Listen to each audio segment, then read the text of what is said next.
If scrolls could speak. Winnipeg's Czech Torah scrolls, witnesses and survivors of the Jewish communities lost in the Holocaust. With virtual guest speaker Lois Roman from the Memorial Scrolls Trust. Good evening, ladies and gentlemen. I would like to introduce Mark Cantor, President of the Jewish Heritage Center of Western Canada, who will acknowledge land. Welcome to tonight's program. I would like to acknowledge that we are situated on Indigenous ancestral lands on Treaty 1 territory. The Red River Valley is also the birthplace of the Métis. We acknowledge that our water comes from Shoal Lake and are grateful to the First Nations that care for that water.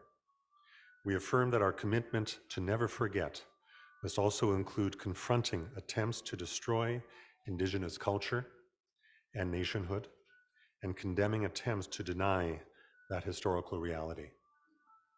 The mission of the Jewish Heritage Center is to preserve and promote our Jewish heritage. As part of this mission, the Jewish Heritage Center serves as an advocate for anti-racism and education on the Holocaust, for which the Jewish Heritage Center has become the principal purveyor of education. I feel very strongly that by preserving our past, we are ensuring our future. Indeed, our vision is to forge a pathway to the future by not only preserving our past, but also by sharing compelling stories and educating the present and future generations. What better way to reflect this vision than through this evening's program? Thank you to our guest speaker, Lois Roman, and of course, all those who made tonight possible. Bell, Stan Carboni, Dan Stone, and of course, Temple Shalom and the Sher Zedek. I now introduce you to Bell Jarneski, our MC. Thank you. Thank you so much, Mark. Maybe just a little bit of housekeeping before we begin. A gentle reminder to check your cell phones and ensure that the sound is turned off. Well, welcome to tonight's extraordinary program about two precious Torah scrolls rescued from the Holocaust that ended up in Winnipeg. In many cases, these scrolls are all that remain of destroyed Jewish communities. They are, of course, precious religious artifacts, but they are also witnesses to the unprecedented genocide of the Shoah. Every one of the Torah scrolls that miraculously survived is a symbol of the continuity of the Jewish people and faith.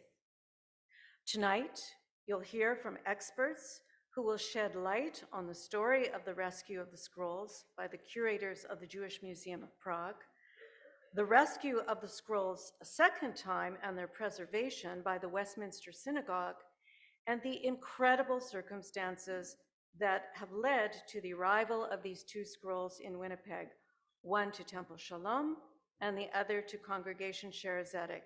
And you will shortly have the opportunity to explore the individual beauty of these two scrolls. Well, for many years, I had the honor of holding the scroll at Sher Zedek during Yizkor services and on Yom HaShoah. From a personal perspective, this experience was very moving because my paternal grandfather, who was murdered at Treblinka in 1942, was a Sofer Stam, a Torah scribe. And each time I held the Torah, I felt a very deep connection to it, not only as a witness to a destroyed community, but also to my family's history. It's now my pleasure to call on Leslie Emery, Rabbi Alan Finkel, and Rabbi Ani Balmas.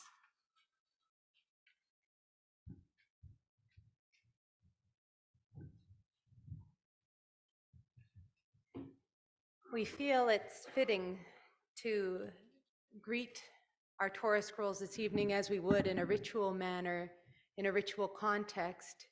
And so we're going to open the Ark in a very formal fashion I can say that the scroll that we care for at Congregation Chair Zedek very rarely gets to walk on a procession as it did before the Shoah, but this evening we're honored to be able to walk it through you all and through the room in a formal procession. I'd like to invite Bill Wiseman to join us, as well as Judith Hubner, to help carry the Torah scrolls through those of us assembled this evening. And I invite you to rise as the ark is opened.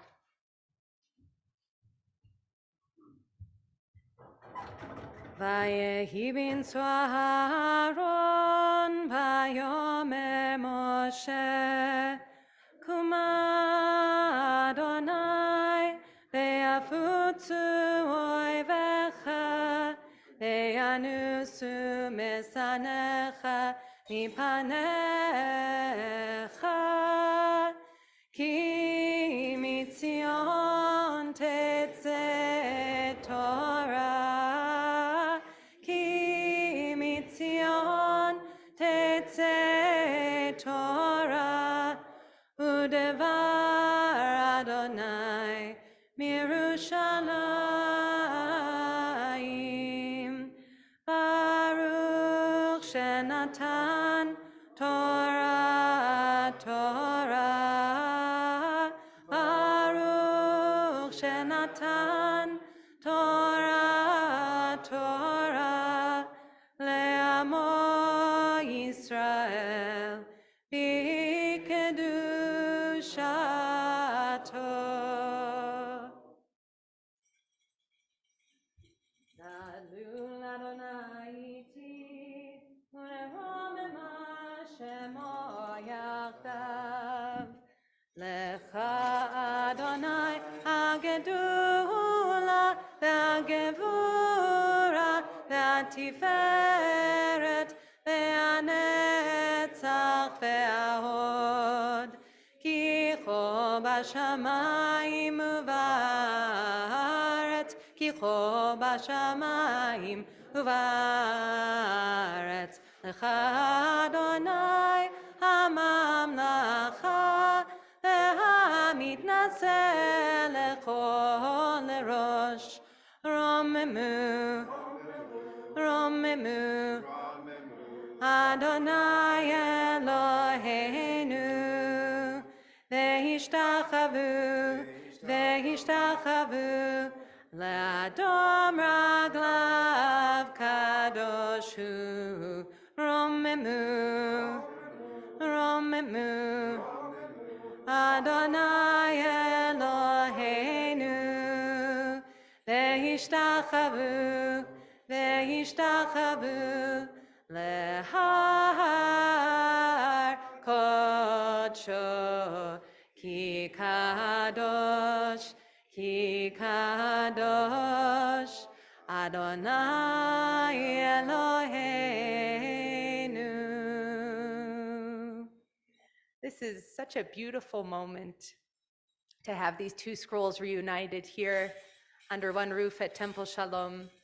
The scroll that's arrived at the Bima now is a scroll cared for by Congregation Temple Shalom, and Rabbi Allen is just preparing it, and Bill is carrying the Torah cared for by Congregation Chair Zedek. So you'll notice, for those of you who are less familiar with Torah scrolls, that Torah scrolls sometimes have decoration, like rimonim are what was just removed from the scroll, or a breastplate as decoration. There's a whole concept of not just doing a mitzvah, but beautifying a mitzvah and doing so in a way with intention. You can be seated if you like. Our rabbis are going to get our scrolls prepared so that everyone here will have an opportunity to walk past and look inside. One of the things I'm going to be discussing later in the evening, and possibly others as well, is that there were many scribing traditions. Torah scrolls all have the same letters and the same message, but there are mystical traditions that emerged in Europe and that were existing for hundreds of years before the Shoah. And so if you're curious about some of these letters, you can walk past and take a look and greet the scrolls yourself. And I'd like to invite you to do so at this time. Anyone who would like to, you can make your way up to the Bima and come and walk past and have a look at the beautiful, beautiful lettering in these scrolls.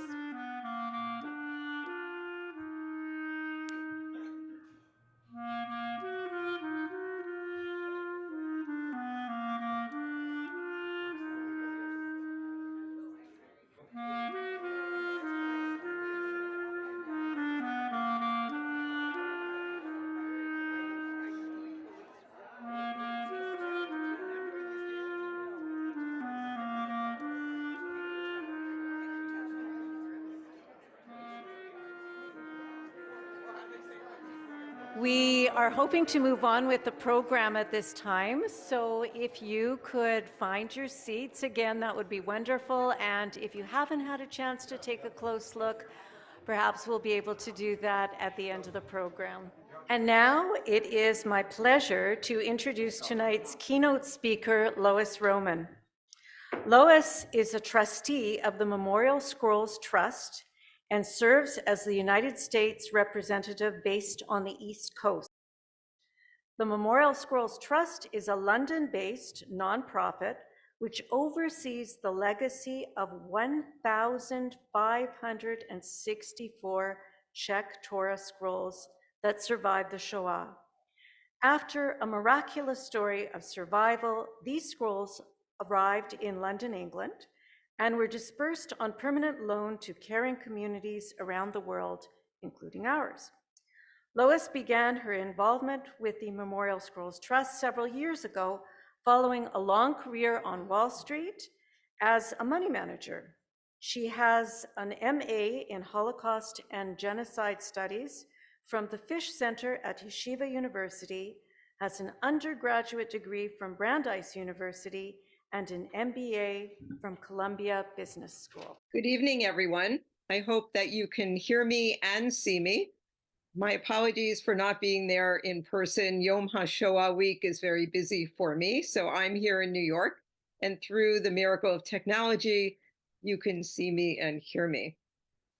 I am going to talk tonight about Torah scrolls, and I always like to give these speeches when I'm on Zoom in this room with my children's photos just behind me. And it's really important because the story that I'm about to tell you is all about Lador Vidor, or from generation to generation. We Jews are tasked with the job of making sure that our children and our grandchildren and the future generations remember the stories of the past. We just finished celebrating the holiday of Passover, and that's something that happened, the Exodus from Egypt, thousands of years ago, and yet we retell that story. We can't retell that story with artifacts because it happened so long ago, so instead we wrote the Haggadah, and we read that at our Seder table in our houses. We eat matzah for a week to represent different aspects of the story. We eat harosis, we clear our sinuses with horseradish. And whether you're a Jew celebrating that in Canada or the US or Israel or Australia, it's all pretty much the same. And so as I tell you the story, I want you to think, as you're looking at those scrolls right there on the table, that the Holocaust, which is the greatest Jewish tragedy that happened in our time, 80 years ago, is a little bit different than the Exodus from Egypt because we have artifacts that we can use to retell the story. But in the same way that we are obligated to retell that Exodus story every year at Passover, we should feel that same obligation to retell the Holocaust story at least once a year to anybody who will listen to us, because 2/3 of European Jewry that were murdered in the Shoah they deserve for their story to be retold over and over again. So I am going to try to share my screen here so I can show you some pictures. So bear with me for one moment. Hopefully you can see my blue slides at this point. Let me try to get rid of all the gray boxes. Okay, if anybody can't see, I hope they'll let me know. So I'm going to start with the beginning. What is a Torah scroll? And most of you know what they are. And the rabbi was just nice enough to talk about some of the things on this slide. I like to show this picture of a Torah scroll in the Ark the way we're used to seeing them, dressed with a mantle and silver ornaments and little bells that tinkle when we carry it around the synagogue, because it is the most revered object in Judaism. It is the handwritten copy of the 5 books of Moses on parchment by a sofer with a quill pen and special ink, highly ritualistic when we use it. It's noteworthy that whether we're Reform Jews, conservative Jews, Orthodox, or anything in between, we all use the same Torah scroll.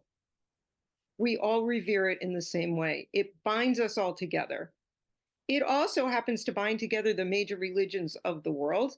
It is the Old Testament for Christianity and one of the 5 books for the Muslims.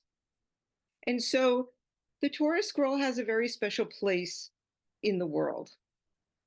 The other housekeeping item I want to touch on is geography.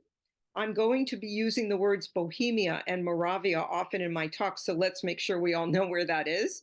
This blue blob is the current day Czech Republic.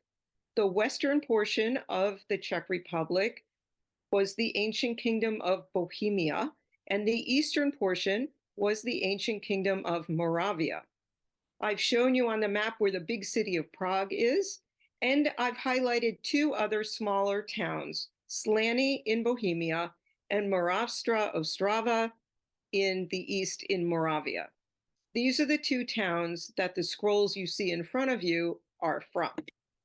Also, make a note of the neighboring countries because this is so important to our story. The western neighbor to these lands is Germany, the southern neighbor is Austria, and way off to the east is Poland. Some of you may have heard of the country Czechoslovakia. This was a country that was created at the end of World War I by the merger of the kingdoms of Bohemia and Moravia with the separate country of Slovakia. Our entire story today will only come from the Czecho portion of Czechoslovakia, because when the Nazis invaded, the Slovakians broke off from Czechoslovakia and sided with the Nazis. So they are not part of our story. There were 1,000 years of Jewish life in this area of Central Europe before World War II. And here we have a photograph of the old new synagogue in Prague. It still stands today. The building was built in 1270, and you can go inside on your visit to Prague. And in fact, they have minions there a couple of times a week. The Jews in these lands had a lot more in common with German Jews and Viennese Jews than they did with the shtetl Jews to the east in Poland. And historically, the Jews were invited in to act as bankers in these lands and also to live on certain landowners' lands so that they could heavily tax the Jews. And then when the winds would shift, a new leader would come in, they would kick the Jews out. Anti-Semitism, not interested in having these others in the country, and the Jews would have to pick themselves up and move a couple of 100 kilometers east, west, north, or south, where they could live again. And this went on all through the 1,000 years of history. Now, the Jews a long time ago that lived in Central Europe were very mystical and spiritual, and they believed in the Kabbalistic thinking. And it would make sense then that this etching in the center of my slide is a picture of the Golem, or a Jewish monster. And that story is associated with Rabbi Lowy, who lived in Prague in the late 16th century. Even though rabbis had been conjuring up these Jewish monsters for thousands of years, for some reason, Rabbi Lowy's story sticks. It's said that the Jews were under attack by the local people in his lifetime, and he said special incantations over a lump of clay, created a big giant golem to protect the Jewish community. When the times of strife passed, he said different special secret words, and the golem fell back into a lump of clay. Well, the story goes on to say that Rabbi Lowy scooped up the clay, brought it to the old new synagogue on the left, climbed the stairs to the attic, and deposited the golem in the attic. So when you're visiting Prague, I suggest you try to find those stairs, go to the attic, find the dust in the corner, and you'd be looking at part of the golem. Well, let's think back to history. The French Revolution happened in 1789 on the basis that all men were created equal. And in 1791, even the Jews in France were given citizenship or emancipated. That concept took a very long time to go across to the eastern part of the Central Europe, and it came to the Czech lands in 1848. This is when the Austro-Hungarian rulers allowed the Jews to become citizens.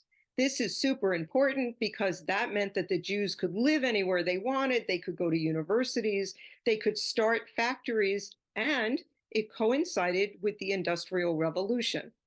The current countryside outside of Prague has very fertile land, and a lot of industry was taking place in these lands at that time. So the Jews moved from the big cities to the little towns, 300 of them. They built a synagogue, they built a rabbi's house, they started life in these lands. They adopted Reform Judaism from Germany, and that meant that they were interacting with their Czech neighbors and German neighbors, wearing the same clothes, sending their children to the same schools, intermarrying at a 35% rate. Life was pretty good.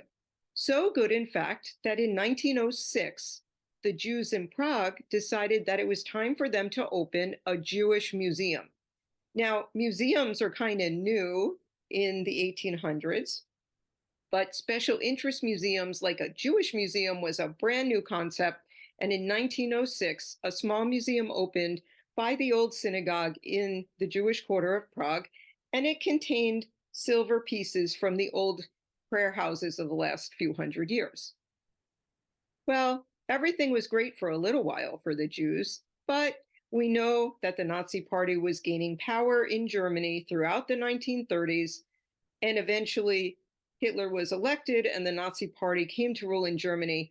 And the Jews in the Czech lands were watching what was happening with the Nuremberg laws, Kristallnacht, and all the terrible things happening within the borders of Germany, and they were scared.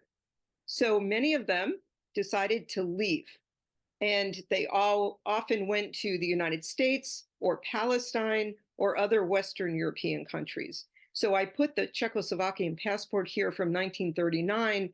If you were in the Czech lands and you were Jewish, you were trying really hard to get out. Unfortunately, there were still 118,000 Jews left in these lands. When the Nazis invaded in 1939, they marched straight through Bohemia and Moravia on their way to Poland, thus starting World War II. Now, I'm not going to go on and on about World War II history or Holocaust history, but I will keep my remarks to the miraculous story of how the Torah scrolls survived. And I'm going to frame that in 4 miracles. Miracle number 1. Here you see a photograph of Torah scrolls. Doesn't look a lot like the one that I showed you at the beginning. These scrolls are open, ripped on the floor. These were the Torah scrolls from the synagogues in the western portion of Bohemia when the Nazis first entered. They tended to set the synagogues on fire and take out the Torah scrolls, rip them up, do terrible things. Well, the Jews in Prague knew that this was happening in the western portion of Bohemia, and they were very nervous. They also, over the years, started to hear about deportations of the Jews to the concentration camp Terezin on the outskirts of Prague. When the Nazis first invaded Bohemia and Moravia, they didn't immediately put everyone in ghettos or camps. The Jews stayed in their little towns, in their houses. Times were getting worse, but they were still spread out. And the Jewish community of Prague were tasked by the SS officers to collect the silver and the ancient manuscripts, not Torah scrolls, but ancient books in the libraries. So the Jewish community, really in an act of resistance and heroism, hatched a plan. And they went to the SS officer and said, "Sir, if you want us to collect all of these ancient manuscripts, wouldn't you rather have us collect everything? And then the curators at that very small Jewish museum that are knowledgeable can give you the very best pieces that come through Prague." And the SS officer said, "Sounds good to me." So the Jewish community sent a letter out, and from those 300 towns, there started to come boxes and boxes of Judaica into Prague. And the curators feverishly cataloged every single item, tagged it, numbered it, put it away for safekeeping, thinking that when the Nazi scare was over in a few months or a year from now, all the communities would get their possessions back. Well, unfortunately, even the curators at the museum were eventually deported to the camps. The Jews that went to Terezin were then sent on to the death camps in the east. This brings me to miracle number 2.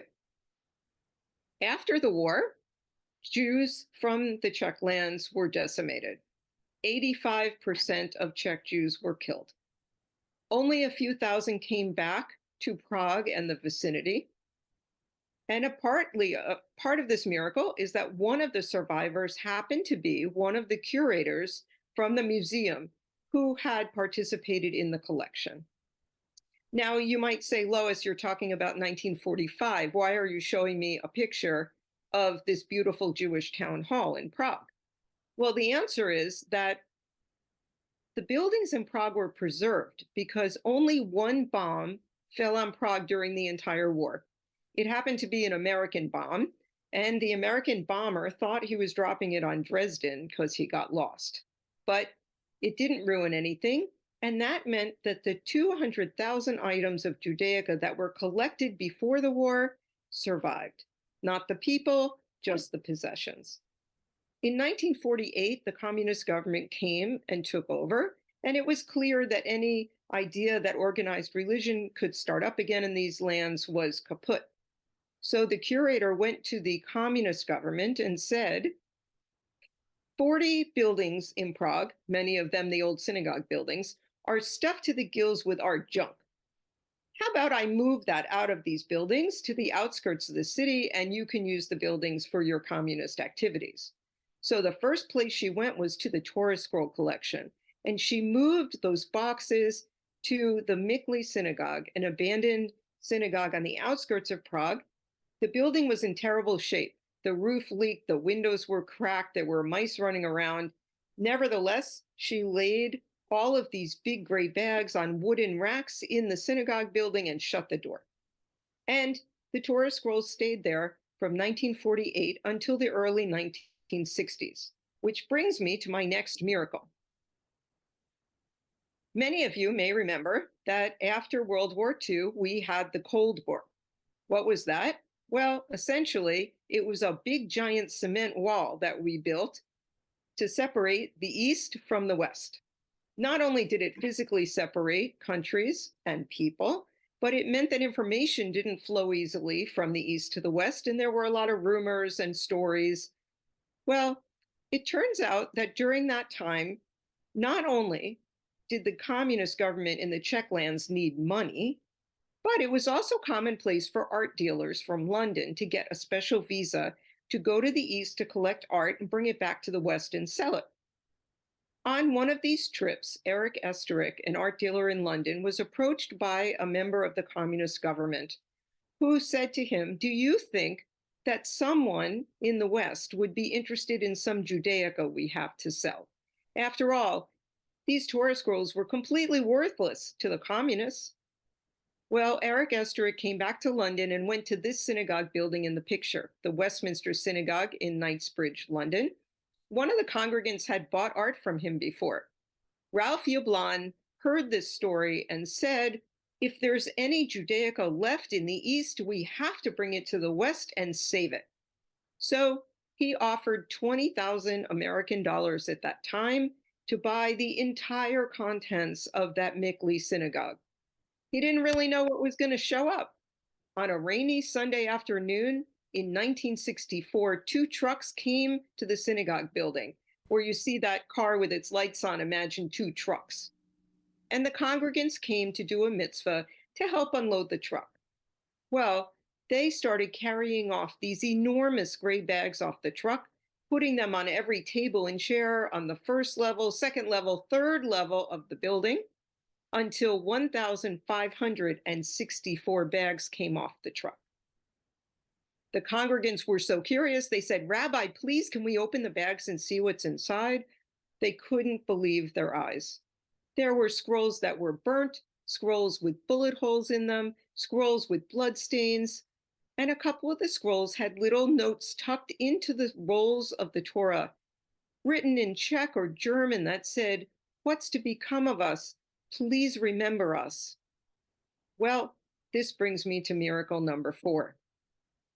It was clear at that time that this was a project bigger than one person or one synagogue, and it was decided that the scroll collection would be put in the trust, the Memorial Scrolls Trust, to be used as memorials, to be sent around the world so that we would never forget. 1,400 of the scrolls in our collection were able to be sent to every continent on the planet. We have 1,000 scrolls in the US, we have 25 scrolls in Canada, they're in South America, Europe, Australia, South Africa. We even have a scroll in Mumbai, India, and we recently allocated a scroll to a museum in Dubai.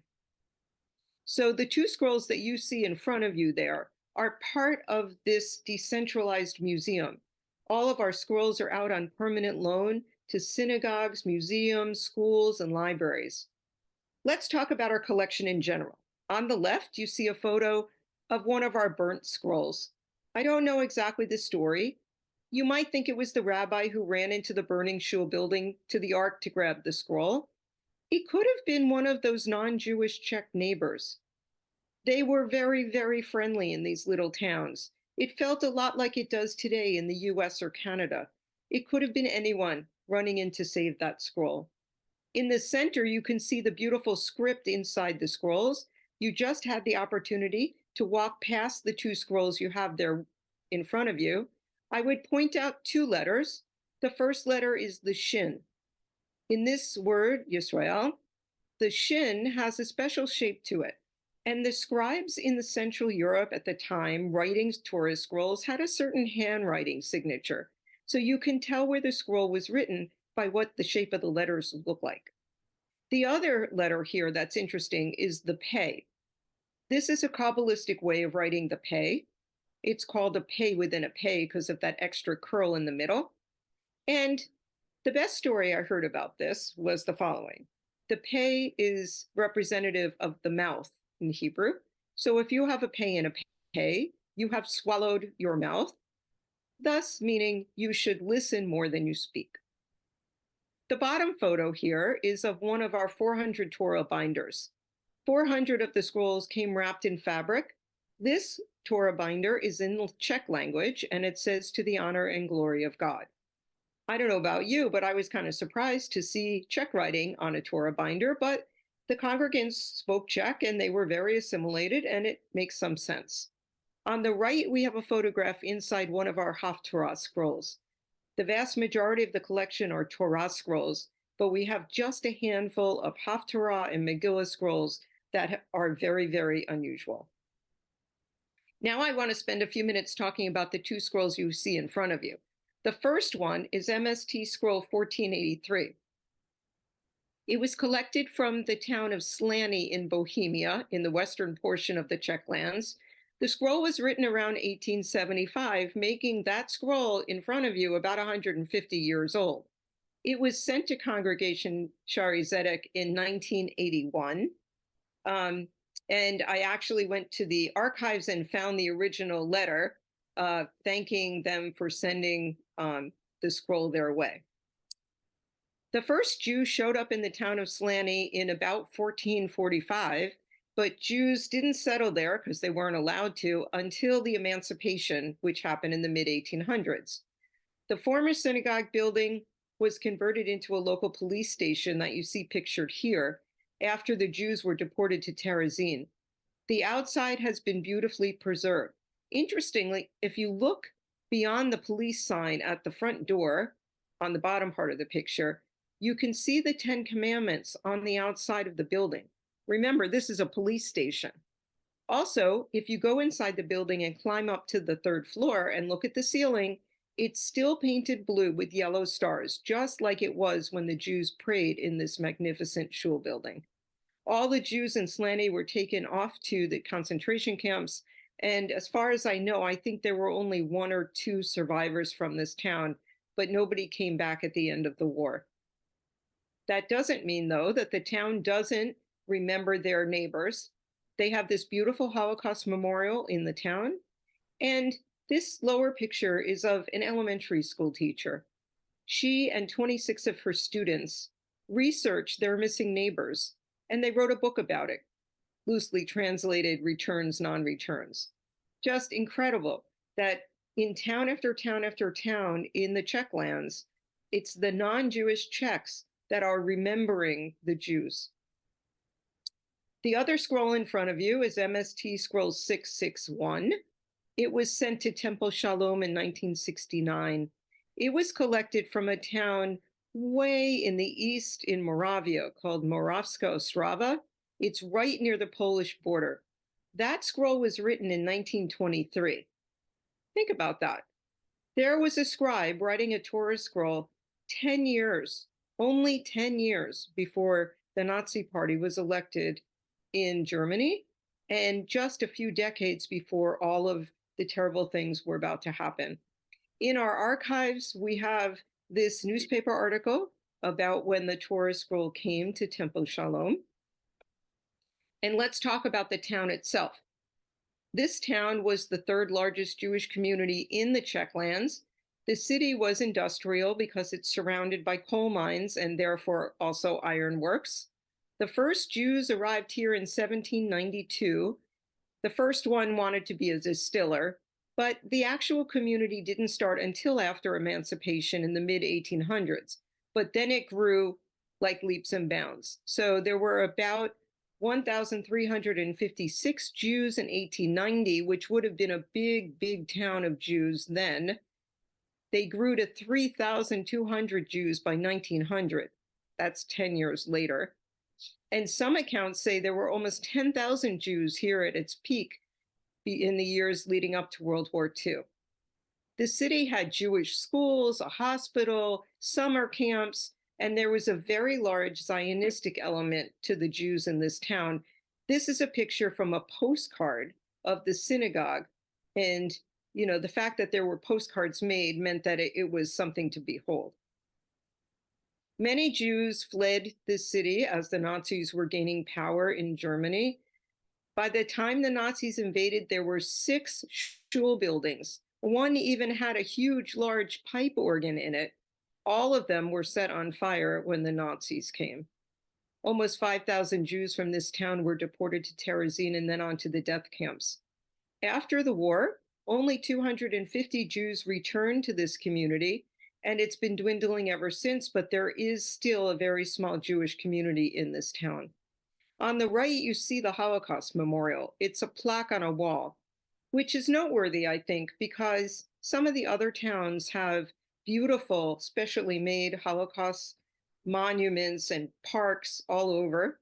And in this city that had a huge concentration of Jews, you end up with just a plaque. All the synagogue buildings are gone. MST does other projects besides coming live to you from Zoom talking about our scroll story. One of our volunteers made a beautiful book called Light Beyond the Shadows, which takes pictures of all of the little towns in the Czech lands. It's available on our website. We also have our binder exhibition, which is going to come around the world.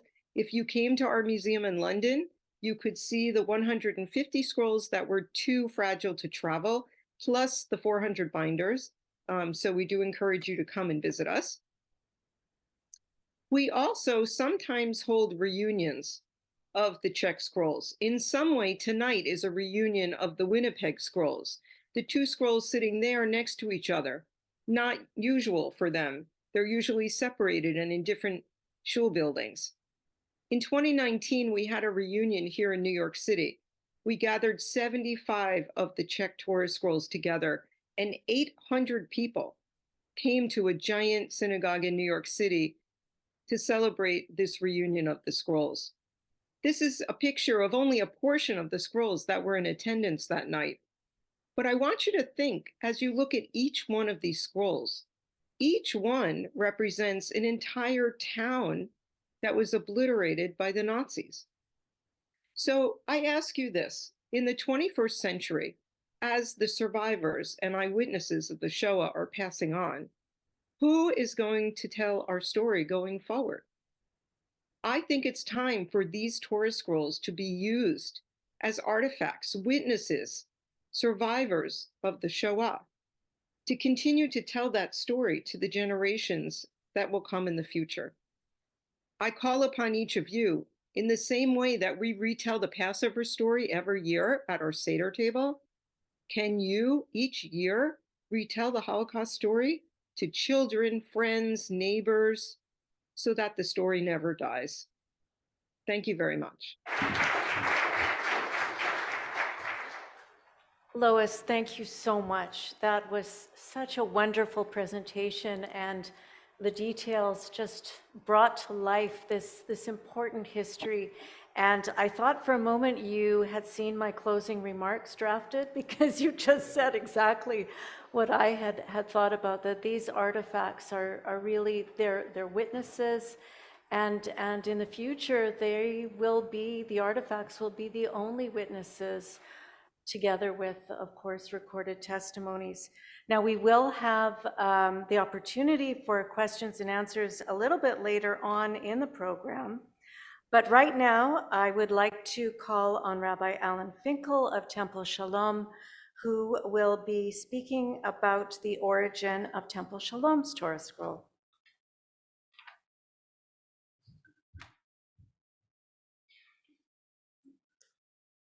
So this year, 2023, marks the 100th anniversary of when Temple Shalom's Holocaust scroll was scribed.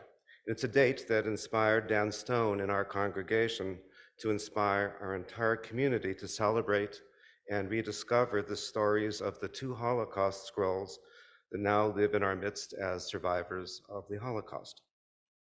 The stories of Torah scrolls everywhere have always mirrored our journeys as Jews. As we travel, our Torah scrolls have traveled.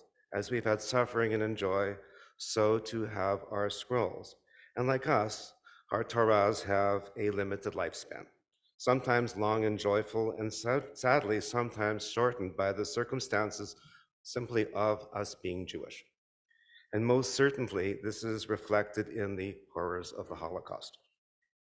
Every year, during Holocaust Awareness Week, we tell the world that each person lost to the Holocaust has a name, as do all those lost Jewish communities whose names are memorialized in stone at Yad Vashem. But we know as well that every survivor also has a name who would have new stories to tell and new chapters to write. And this applies as well to the Holocaust scroll that we now hold here on permanent loan and on trust here at Temple Shalom. I'm going to go to where Lois went. I'm going to do a bit of a genealogical run here right now.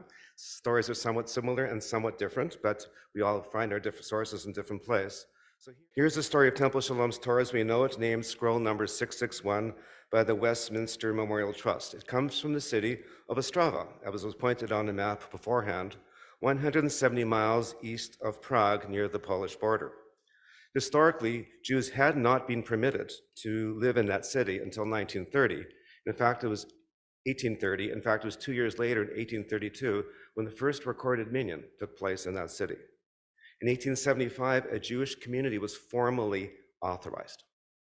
And in Ostrava, and it numbered at that time, it numbered 58 persons. The city and the Jewish community then thrived with the development of new mines nearby. In 1879, the main synagogue was consecrated. The Jewish community continued to grow, and the number I have is about 5,000 by 1900, and to 10,000 in 1937, just before World War II, when it was the third largest Jewish community in Czechia. And it was into this growing community that a new Torah scroll was commissioned and scribed in 1923 for an unknown synagogue congregation that was eagerly awaiting its arrival. Everything turned 16 years later with the German occupation. On March 15th, 1939, Ostrava's 6 synagogues were torched. By the end of the Holocaust, of Ostrava's 10,000 Jews, only 253 had survived. This Torah had also survived, now holding within it the stories, names, memories, and the hopes and dreams of that entire community as it resides here with us today. Our Torah scroll was young when the German occupation started, 16 years old. But as Lois Roman described, she described the very difficult second chapter in our Torah's life, 25 years of poor storage and disuse that finally ended in 1964 when our Torah made its way to London, together with 1,563 others, where they were examined and cataloged and then lovingly distributed to willing congregations around the world. At that point, Our scroll was known by a number, 661. Overall, it was in surprisingly good condition. The parchment was described as very good. It was missing one of its rollers, and the scribing was described as very nice writing. So this was the scroll that left London for Winnipeg on a journey to its new spiritual home 5 years later, arriving in Winnipeg on Monday, September 22nd, 1969. The details of how the Holocaust scroll arrived here have faded with the passing of so many who were present at that time. But I do recall snippets told by people like Bernie Mellman and Pat Cohen and Janet and David Bunov and Harry and Ruth Rackless, whose faces would soften and eyes would light up as they recalled that magical day. So it is that by that oral tradition and some writings that I will attempt to honor our Torah's story this evening. In 1969, Temple Shalom was the new kid on the block, the first Reform congregation in Winnipeg since 1913, when the original Shari Shamayim Reform congregation merged with Sharet Tzedek, and they all moved into the Shari Shamayim building on William and Dagmar, which later became known as the Sharet Tzedek building. This new congregation in the 1960s was formed by American and British professors who arrived in Winnipeg to teach in our communities, in our universities. Temple Shalom incorporated in 1965. They met in people's houses and in various locations around the city until it found a permanent home here on Grant Avenue in the late 1980s. In 1969, the Temple Shalom was holding its services at the National Council of Jewish Women's Council House on Pritchard Avenue in Winnipeg's North End. As a new congregation, they sought out the essential pieces, a rabbi and a Torah scroll.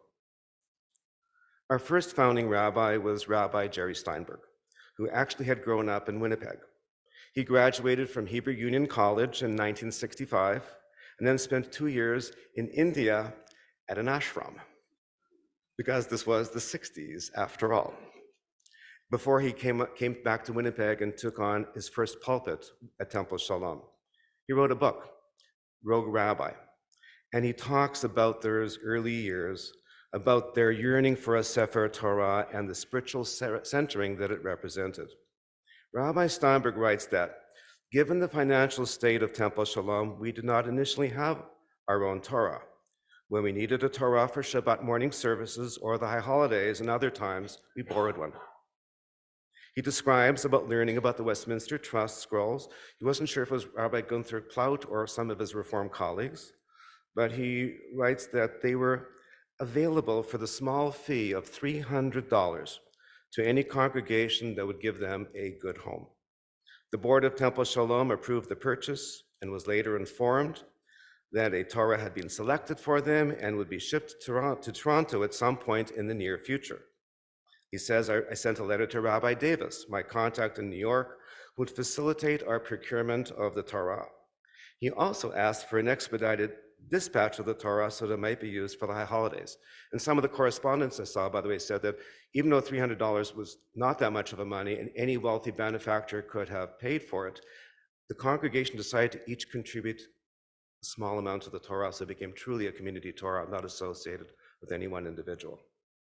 He writes, on the eve of Yom Kippur in 1969, the president of the congregation, Hai Cohen, received a message that our Torah would arrive the next morning, on Yom Kippur Day, on Monday, September 22nd. He writes, of all times, I thought, on Yom Kippur, the holiest day of the Jewish calendar, how appropriate. The next day, the president and 1 or 2 members of the congregation went to the airport to pick up the Torah. Meanwhile, I was conducting Yom Kippur services at Council House, hoping that the Torah would arrive in time for that part of the morning service where it is read. Everyone knew what was happening, and there was a buzz through the whole congregation. God must surely have been smiling upon us that morning. About 20 minutes before the Torah service, the president walked in carrying the Torah. I could hardly contain myself. It was placed in the Aron Kodesh, the Ark, and later in the afternoon it was brought out to be read. as the Torah we had on loan had already been prepared for the morning service.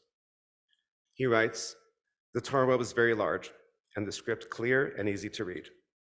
After the afternoon reading, instead of the usual ritual of someone carrying the Torah around the worshipers to be kissed, I brought the Torah to the closest person sitting in the community, in the assembly, and was passed through the entire congregation, some 100 or more persons, so that everyone could hold it and kiss it." And I was thinking about you all walking up here beforehand as I knew my remarks were in place here, and I really felt that moment with you all being on the bima with us. We had adopted an orphan, a survivor of the Holocaust, and it was safe in our arms.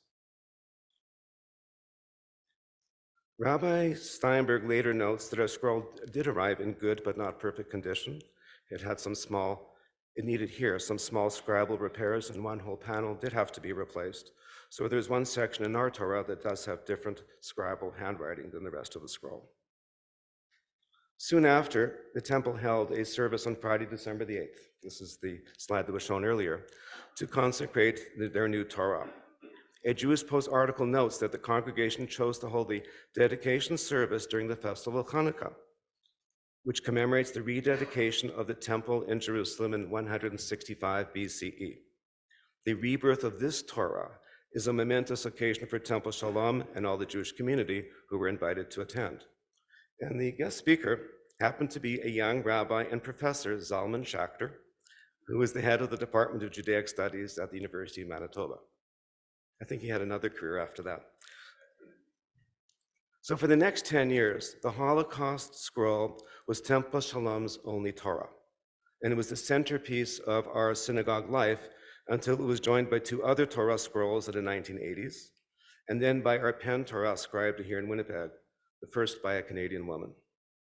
Generations of B'nai Mitzvah students here at Temple Shalom have read Torah for the first time from this Holocaust scroll, and the profound and each of them understanding the remarkable story and the profound connections to their Jewish identities that this Torah represented. Kyla Hubner read from this Torah scroll in 1994, when she celebrated her bat mitzvah, as did my three children several years later. And even today, we still bring out the Torah scroll on special occasions, often on Simchat Torah, where it is rolled to Bereshit, the beginning, to read the first words of the Torah, the time of new beginnings. And it is invariably brought out for our yearly Holocaust services, which I led for many, many years as a lay leader, as a way of honoring my own family's experiences with the Holocaust. The role of our Holocaust scroll has evolved over the years, aging just as we do. It is now showing its fragility, the loads taken on by new scrolls. I know that I've come to truly love this Torah. It was and is a beautiful scroll.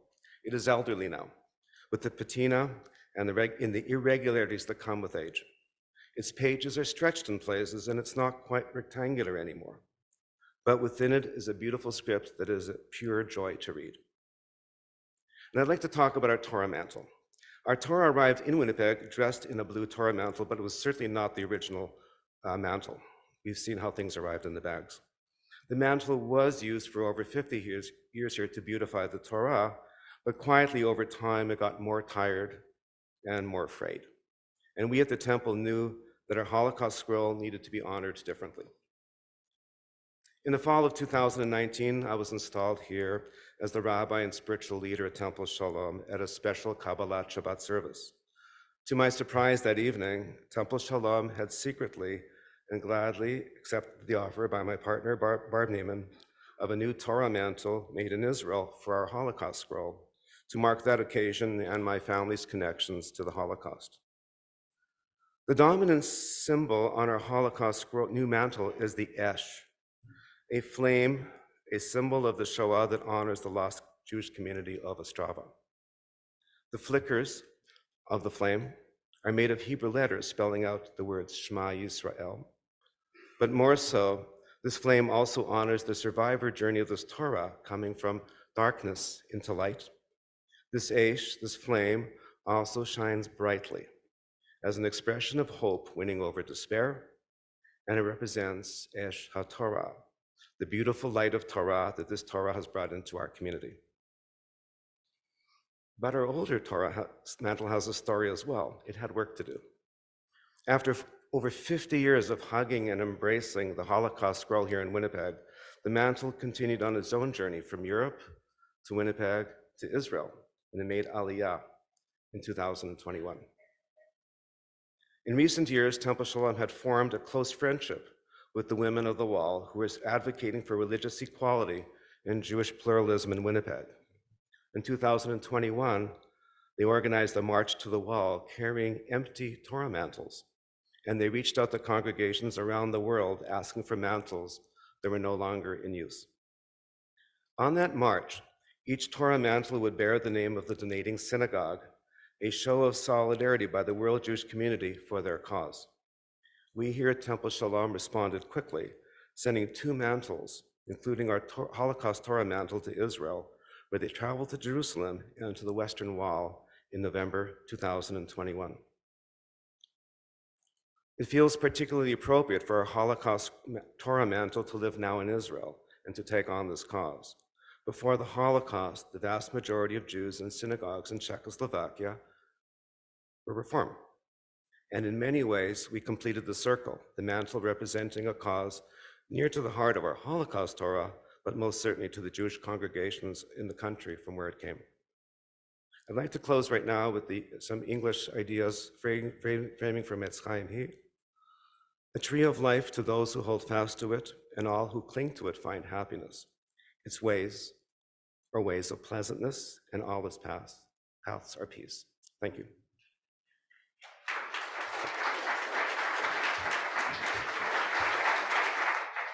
Thank you, Rabbi Allen, for that extraordinary and heartfelt description of this really important part of our community's history. You and I, of course, were young children at the time, but I do have a memory of this happening. Next, we are going to hear from Mel Lazarek of Congregation Sher Zedek, who is the son of Sher Zedek's Torah scroll benefactor. Good evening, everyone. Thank you for the handbill. This has been quite an evening, and when I was asked to talk about our Torah scroll, can you all hear me okay? Okay. A lot of the history has already been discussed. What I'd like to tell you is how I got involved, or how our family got involved with this particular project, which had nothing to do with the Torah scroll at the beginning. I have a history of traveling back and forth to industrial trade shows, being in the machinery distribution business, past tense. And every year or so, I used to go to Brno, Czechoslovakia, which is a very interesting part of the world. Czechoslovakia had an impeccable reputation as manufacturers of precision machinery. And I started going there in the 60s. And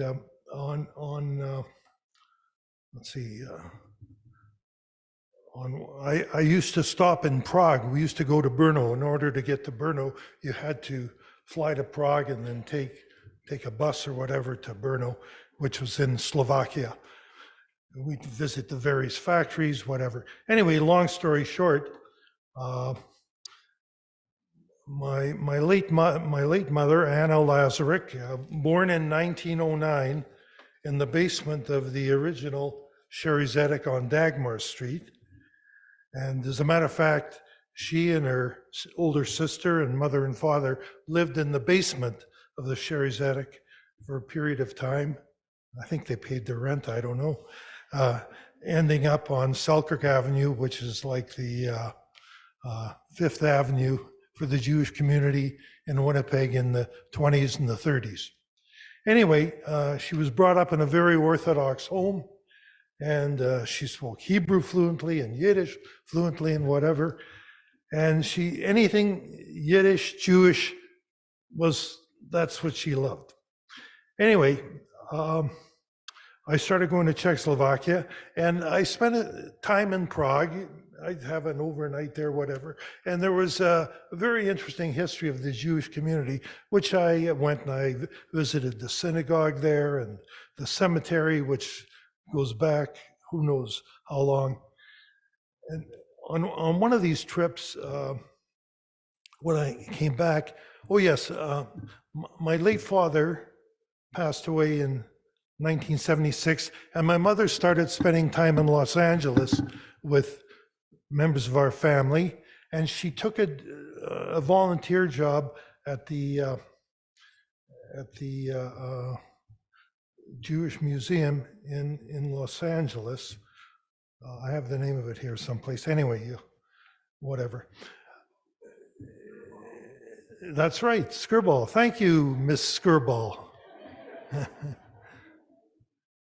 That's the better half of our relationship. Anyway, long story short, while she was working at the Skirball, it came to her attention what was going on with these Torahs and all this Judaica in Czechoslovakia. And she called me and she said, Mel, what do you know about this? And I said, not a heck of a lot, but I'll be going there this year. I'll check it out for you, which I did. And when I got back, I said, and the next time I go, why don't you come with me? There's lots to see there, lots to know about what's our Jewish community. My son had just become bar mitzvah. I think it was in the late 70s, early 80s, because we got our Torah in 1981, which the lady referred to. Anyway, we went to Prague, and we got involved. I got her involved with the museum there, and she offered to volunteer to assist them in translating a lot of the Judaica. They had 40 warehouses filled with Judaica from the period when the Nazis, that was already mentioned by Miss Roman before, when they started allowing them to bring Judaica to collect it from the various synagogues all over Czechoslovakia. Just mountains of stuff. Anyway, the Jewish Museum in Prague offered her a volunteer position, which she took, and she spent about 2 months there helping them translate Judaica. Karen, what's the word I'm looking for? Wimples, the Wimples, right.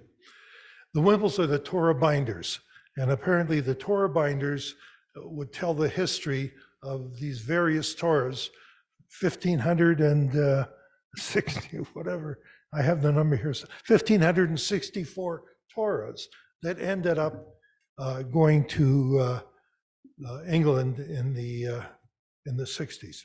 Anyway, long story short, she traveled after her stay in Czechoslovakia to Westminster Synagogue in London and met with the lady that was looking after the memorial organization that were now offering these Torahs for distribution to communities all over the world. 1981, our Torah came to Winnipeg, which is right here. Hi, Torah. And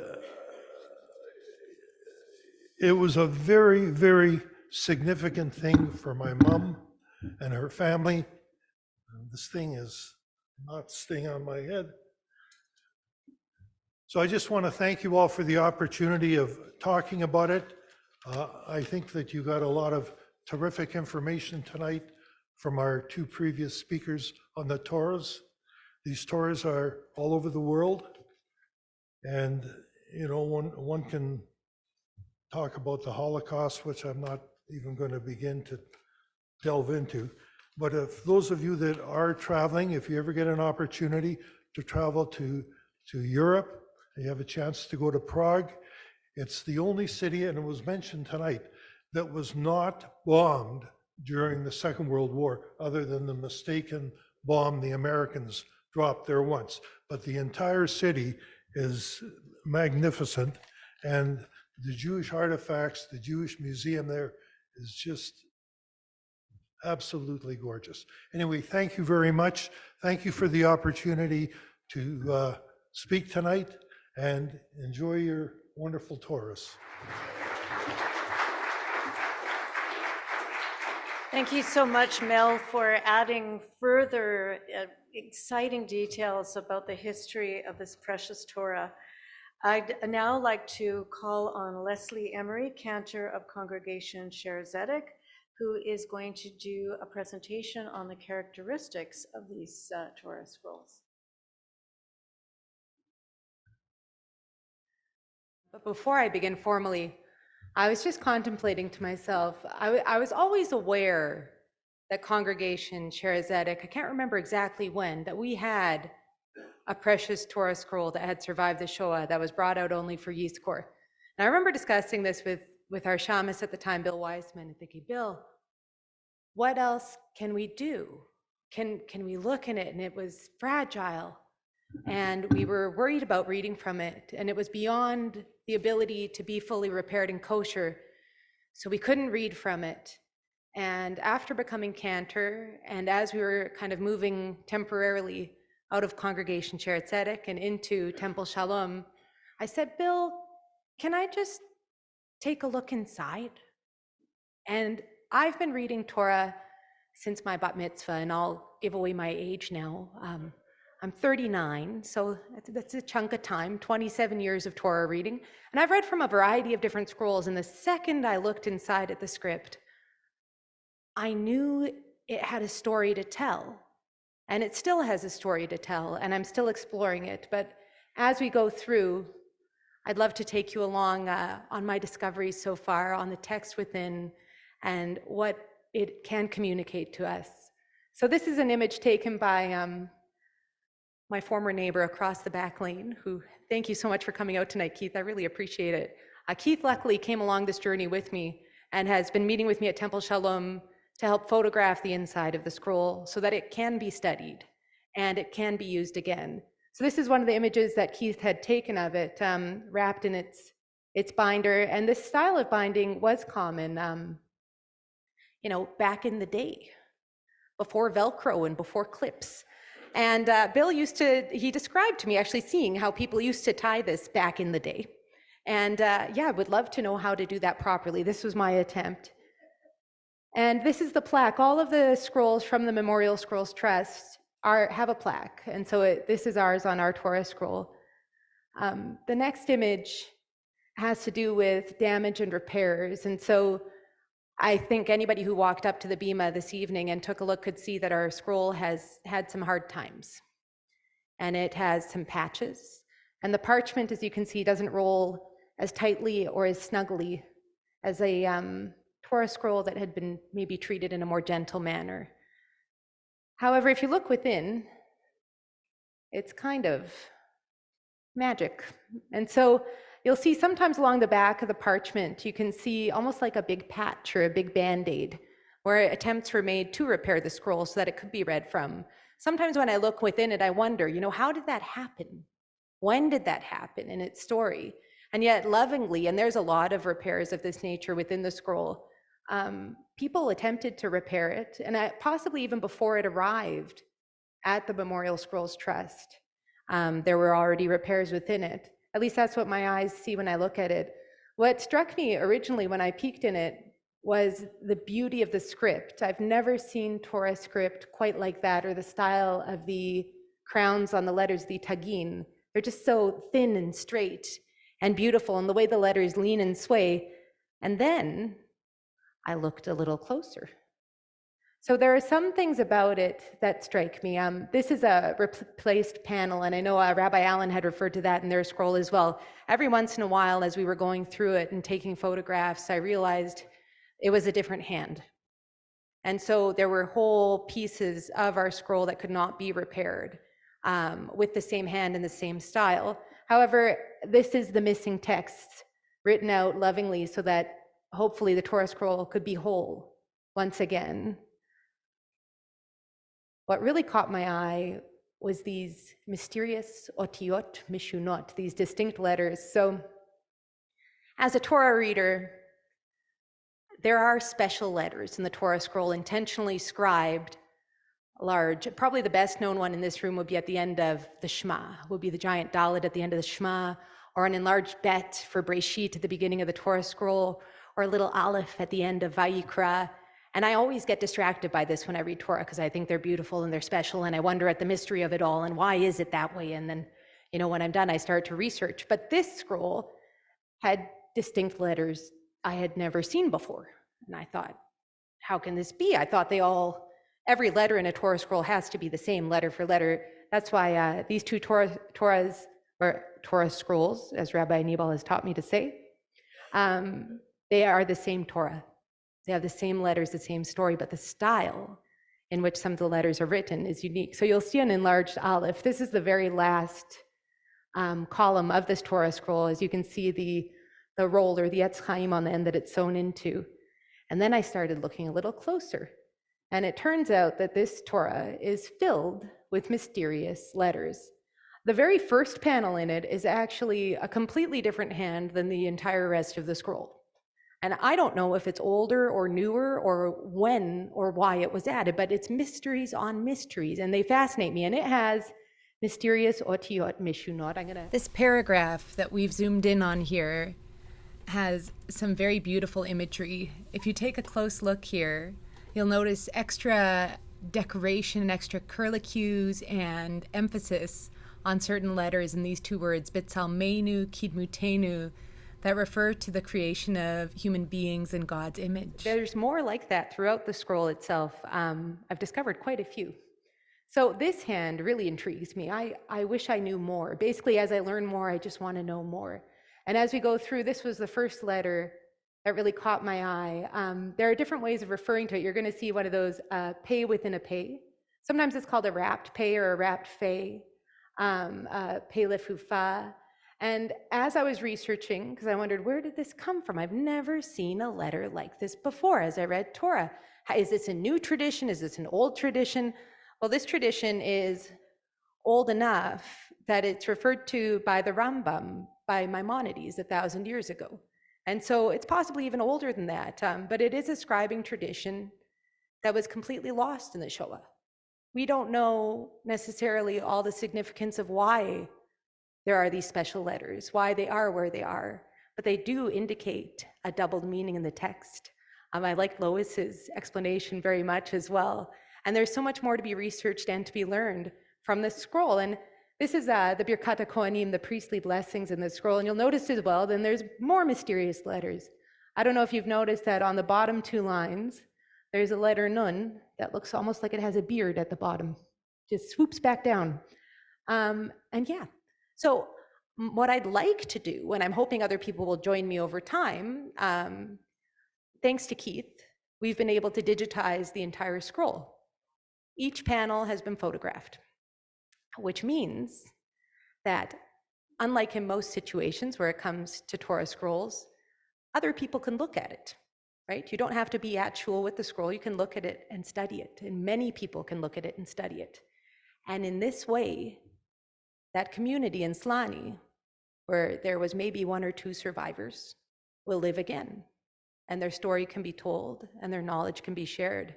And we can appreciate the beauty of the tradition that they left behind by preserving these precious scrolls for us. And so I'll walk you through. I know this is pretty niche stuff. A big thank you, also shout out to Marissa Hockman, who did a deep dive online for me, trying to figure out what that letter was that I'd found and helped me find an article about it. She found one article in all of the wide web referring to these letters. That's how obscure they are. And most people, I think, don't realize that they have a Torah scroll in their Aron HaKodesh that has this unique tradition within it. Your eyes would have to know enough to point it out. This is Matovu, Matovu, rooted in the Torah scroll. And within it, there is another one of those mysterious fays. They were haunting my dreams. Really. And I do intend to go through the entirety of the scroll. This is not a one-year project. This is probably going to be a labor of love that goes on for a very long time in my life. And hopefully other people will join me on it. If you look at the bottom as well, there's another mysterious letter. Can anybody spot it in the bottom row? The Ein, yeah. The Ein, I know, mysteries on mysteries. The closer I get to it, the more there is to discover. So I can't tell you exactly what each one of these letters means, but I can tell you that I intend, and hopefully with help of others as well, to find them, to find which verse they're in, so that we can find the meaning, to ask people who speak Hebrew what the words mean, who speak better Hebrew probably than I do, and and to help discover this lost tradition and let it live again. Scribes no longer scribe in this way because they don't know where the letters go and which ones are supposed to be scribed in a special way or why they were scribed in that way. So there's this big loss in the transmission of information and of tradition, and I would like to be a part of reclaiming it because they survived for us and for the next generation to care for. I find it absolutely fascinating that in the Mishnah Torah, which is written in 1180 by the Rambam, these letters are referred to. I wonder when they first appeared. It really does make you wonder. My next slide is just a comparison of what I consider to be one of the most beautiful parshiot in the Torah scroll. I've always been fascinated by Shirat Hayam. And Shirat Hayam is the Song of the Sea, and it's a visual poem within the Torah scroll. It's the song that was sung once the Jews had escaped safely to the other side of Yam HaYabashah, the Red Sea, and the Passover story we began speaking about with Lois Roman. And just so you could get an idea, so there's a Russian scroll from the 1920s scribe that I took a photo of it in because I'm a fan of this reading. I think it's absolutely beautiful. And the visual poem shows the sea splitting on each side and the people walking safely through the center to the other side of the sea. However, if you take a close-up in the scroll, the Czech scroll, it has a few embellishments. Once again, there's those mysterious wrapped letters. They're never where I think they're going to be. When I study Torah, and I study Torah almost every week, I study the reading, and then I look it up from the photos that Keith took, and I try to read it there, and they're never where I think they're going to be. They never are. So there's so much to be learned from them, and so much knowledge to reclaim. And I intend to be a part of that. And so if anyone else is interested, I'm Cantor Leslie. I'm housed at Temple Shalom. My email is cantorleslie@szwinnipeg.ca. If you can't remember and you know Rabbi Allen, he'll help you find me. And and we have this all digitized to be explored and discovered together. And so thank you for your time and for allowing me to share this piece of our history with you all.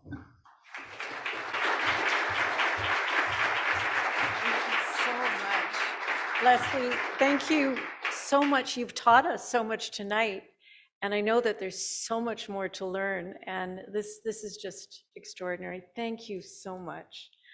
I'd like to now call Rabbi Ani Balmas up, who will explain the prayer for mourners, and that will be followed by Cantor Leslie Emery, who will recite El Malei Rachamim. Thank you so much. And before I start, something I forgot to mention, and for those of you who came to Megillat HaShoah that day, Irma Penn, blessed memory, wrote Megillat HaShoah using some of those special letters. And but again, it's like an elusive piece of information because she passed away. So we can't even ask her the story that she probably knew.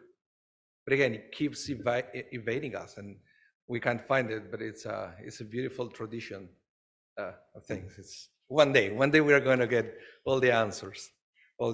In a minute, Cantor Leslie is going to chant for us the El Malei Rachamim prayer.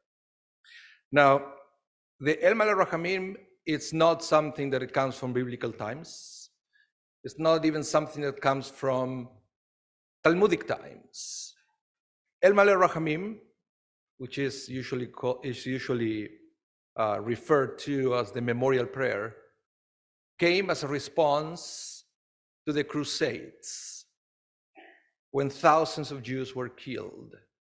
And looks like the mourner's Kaddish wasn't enough to honor those souls.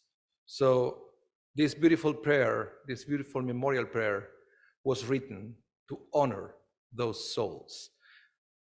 But what it is interesting in the El Maleh Rachamim is, for example, the way we refer to the Shekhinah, the divine presence. Usually when we talk about the Shekhinah, the expression is under the wings of Shekhinah. But the El Maleh Rachamim says over the wings of Shekhinah. And why is that? Because under the wings of Shekhinah brings an image of protection, but over the wings of Shekhinah brings the image of elevation, like an eagle flying higher and higher with the soul above. So it's a beautiful prayer where we want to elevate that soul even more. The rabbis explained that we come to this world with a special task. Every time that we fulfill that task, our soul gets elevated. And then when we go to the Olam Haba, to the world to come, we enjoy the elevation based on or of achievement. But when those lights were cut short and they couldn't fulfill sometimes the mission that they're supposed to fulfill, we have our prayers to keep elevating that soul every year more and more. And it's up to all of us to remember, to keep praying for them, to keep elevating those souls in the Olam Haba, in the world to come. Now it's my great pleasure to invite Cantor Leslie to come to the Bima to chant for us the El Maleh Rachamim, to elevate the souls of all who died in the Shoah. Please rise. Shochen Bamromim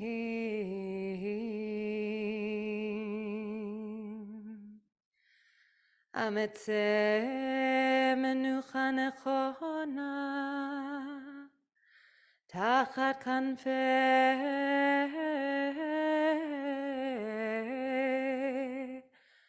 Hashchina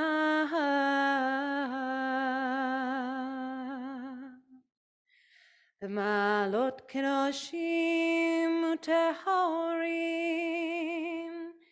Kezohar Arakia Mazhirim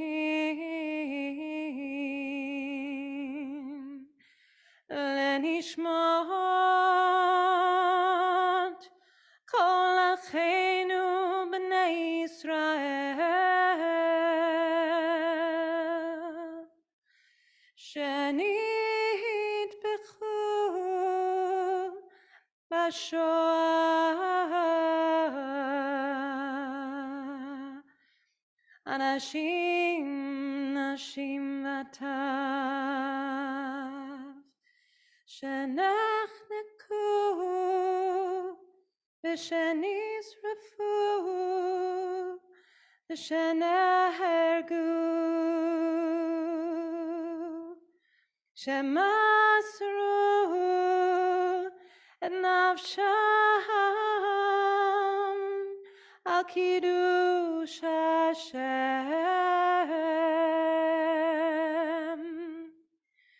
V'gan Eden tehei menuchatam Ana bal rachamim Astirem beseder kenafecha Lolamim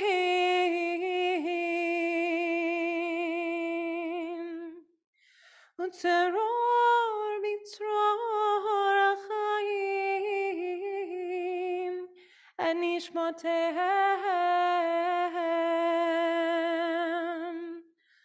Adonai hu nachalatam Ve'yanuchu v'shalom amishkevotehem V'nomar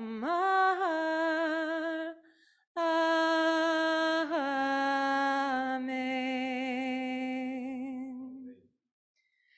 Exalted, compassionate God, grant infinite rest in your sheltering presence among the holy and the pure, to the souls of all our brethren who perished in the Shoah, men, women, and children of the house of Israel, who were slaughtered, suffocated, and burned to ashes.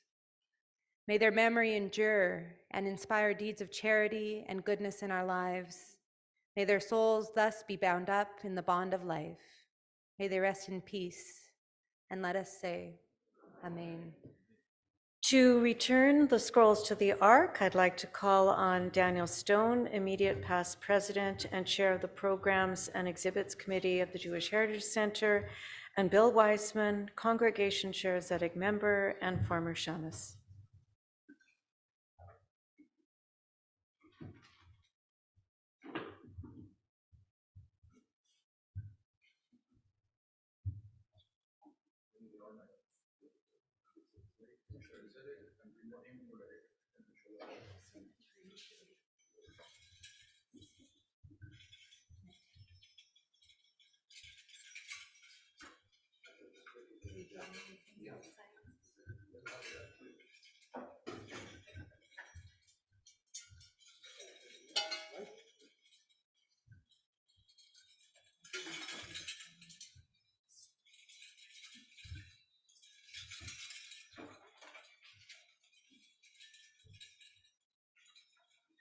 Please rise.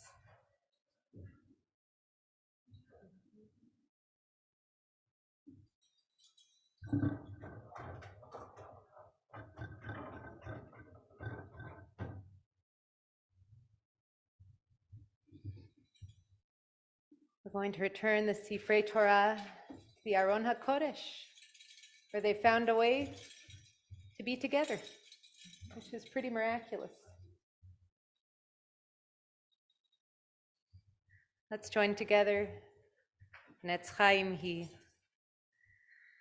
Etz Chaim Hi, Lama Chazikim Ba, V'tom Cheya Meushar, Deracheha, Darchei Noam, V'chol Netivoteha, Shalom. Hashivenu Adonai Eilecha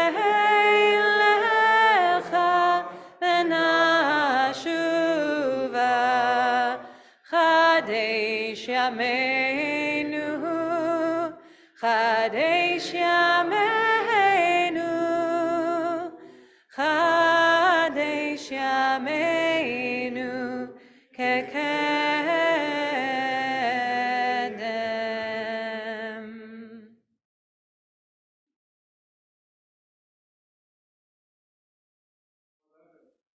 So Dan is asking if you would know any more about Ralph Yablon.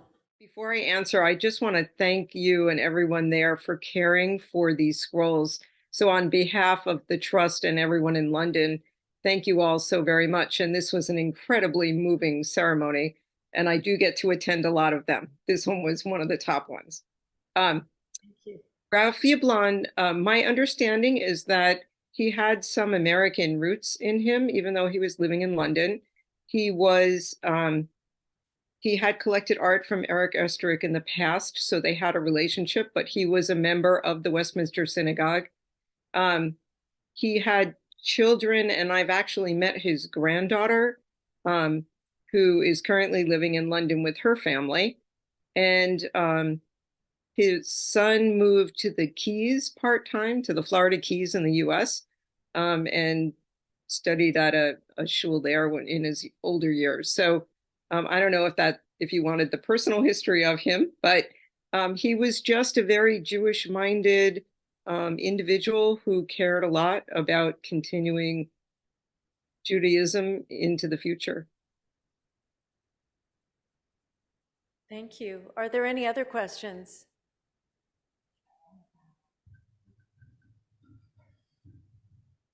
I do have a question. Is there a way to find out and discover more about the repairs that were done in the scroll that we care for? Are there records of that anywhere, or a person to ask?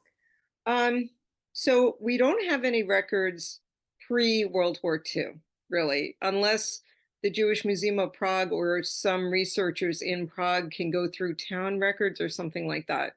When the scrolls came to London, one of those cards was filled out on every scroll that you had up the picture of it.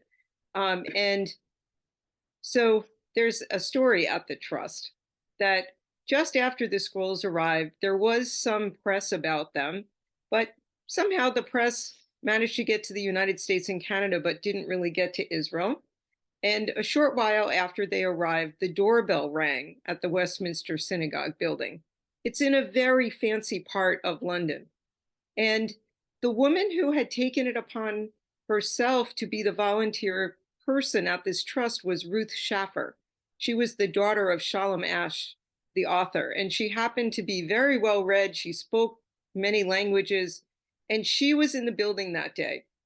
She answers the door, and standing outside is a very, very Orthodox scribe. And he says to her in Yiddish, "I'm here from Israel. I need some work. The embassy told me to come here. Do you have a scroll that needs repair?" And she opened up the double doors really wide, and in Yiddish, she said, "Do come in. We have 1,564 that need your attention." Wow. So this was Rabbi Brand. He lived for the next 30 years in London, working exclusively on our collection. So he repaired almost all of the scrolls at some point. And after that, there are a small number of scrolls that are authorized by the trust to work on the collection. And authorized, I'm putting in quotations, because of all the beautiful letters that you pointed out in the scrolls. There are some scribes that would want to erase the beautiful letters and make them the way we write them today. I've read And that. so we only allow scribes to fix our scrolls that agree that they will restore what was there to what was there and not erase anything. Absolutely. Thank you so much. It was just such an honor to meet you this evening. Thank you for being with us. Yes, and I'll reach out to you because you know so much about these letters. I can't wait to hear about it. More to come, I'm sure. Are there any other questions? Yes. So why did the Memorial Scrolls Trust assign particular Torah scrolls to particular synagogues? Was there any kind of process involved, or? So the answer is not really. When the scrolls first came to London, 10% of them were kosher, which is a miracle in and of itself because the conditions were just terrible where they were for a long time. When requests came into London from all over the globe, when we had an Orthodox community asking for a scroll, we tended to send the kosher ones out to them. Sometimes people requested a scroll that was horribly damaged, and they felt that taking one of our scrolls in the worst condition was the best way of having a memorial to the Jews that perished. We often send the worst scrolls to museums because they're going to put it behind glass and display it. And we try to send the scrolls that are in better shape to congregations that would use them in some way. Thank you. Anyone else? If not, we will be having a reception downstairs after we're done, and there will be one final musical number before we're done, but there are so many people to thank tonight. And I want to begin with Dan Stone, because the idea of this program originated with him. Each week in our Jewish Heritage Center newsletter, we do little historical vignettes. And Dan wrote this vignette, and I remember we had a discussion and thought this was just so much bigger than all of that. And wouldn't it be wonderful to have a program? And then as we do more and more, we reached out to Sher Zedek and to Temple Shalom. And the result of that, of course, is this wonderful program tonight. I'd like to thank the rest of the team at the Jewish Heritage Center, Stan Carbone, the Director of Programs and Exhibits, and of course, all of the people who participated so beautifully tonight.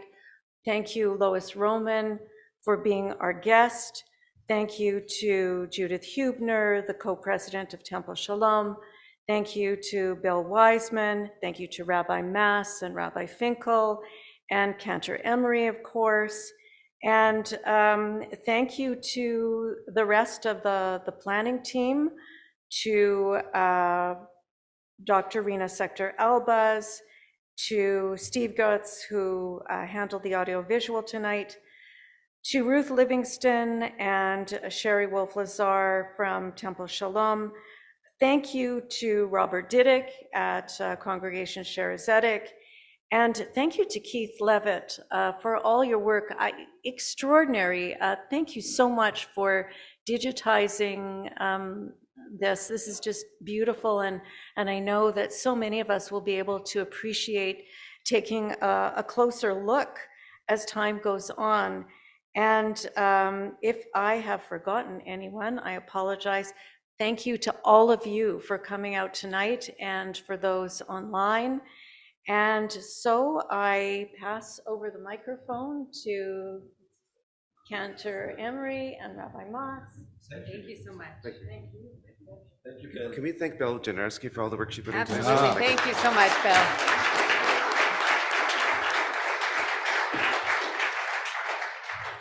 And just one quick thing before we go to the song that I just remember. Somebody asked me when we were showing the scrolls about the belt around and how you tie it. And then I remember that that's why you will barely see belts like that you have to tie anymore, because there is a special technique to do it, because according to Jewish law on Shabbat, you can't make a knot or untie a knot. So if you make a bow or a knot, then it's problematic. You can't read it on Shabbat. That's why you will see more of the scrolls now. They have some kind of belt with a clip, but not that style of a belt anymore. So that's also historical, because you won't see that too often anymore, because people also forgot what was the kosher way of using those kind of belts. It's just very interesting. So we wanted to finish the evening singing Song of Hope. And this is the thing. The original song that Cantor Leslie and I were planning to do was Al Kolele, that is talking about being able to appreciate everything in life. But then I was watching the stream, the March of the Living, and I witnessed through the computer the chief cantor of the IDF, Shai Abramson, singing Ve'ishe Amda at the end. And I was thinking that's an interesting pick, because Ve'ishe Amda is a song that is usually related to the Passover Seder. You may remember Ve'ishe Amda, Ve'ishe Amda. He was singing it with a different melody.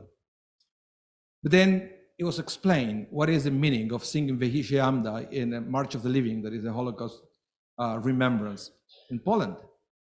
And the explanation is, and I will read the words of Ve'ishe Amda, then you will understand. It says, "This is what has stood by our ancestors and us. For not just one alone tried to destroy us, but in every generation they rise against us to destroy us. And the Holy and Blessed One saves us from their hands." And I think this, if something that we learned this evening, is that it is true. It was an attempt to destroy the Jewish people. But here we are. Here we are, remembering and keeping the tradition alive. So I think it's appropriate to finish this evening singing Ve'ishe Amda and celebrating our survival.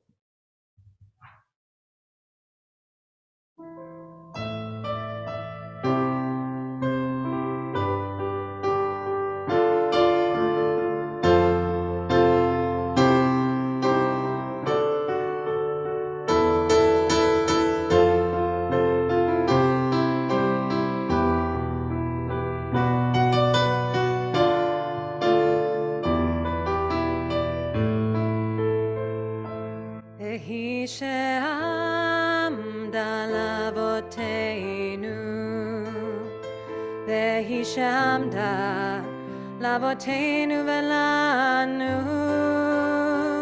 שלא אחד מלבד עמד עלינו לכלותנו,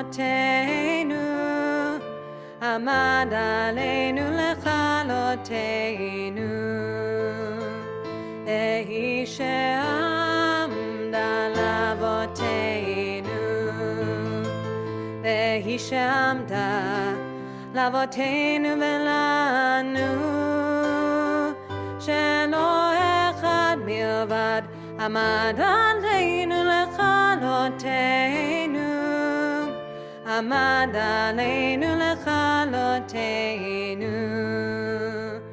והקדוש ברוך הוא מצילנו, מצילנו מידם. והקדוש ברוך הוא מצילנו, מצילנו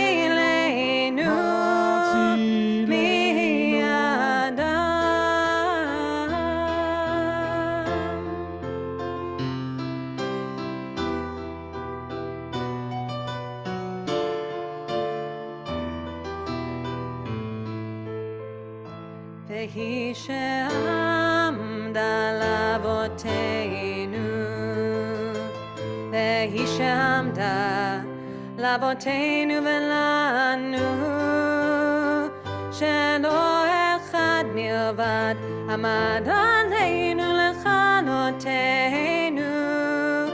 עמד עלינו לכלותנו.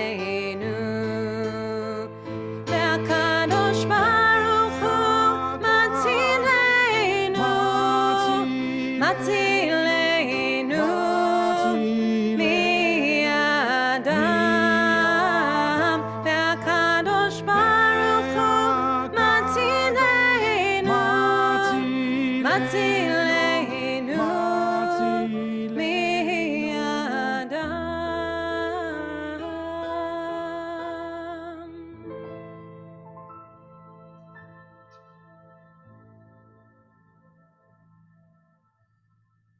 Thank you, everyone.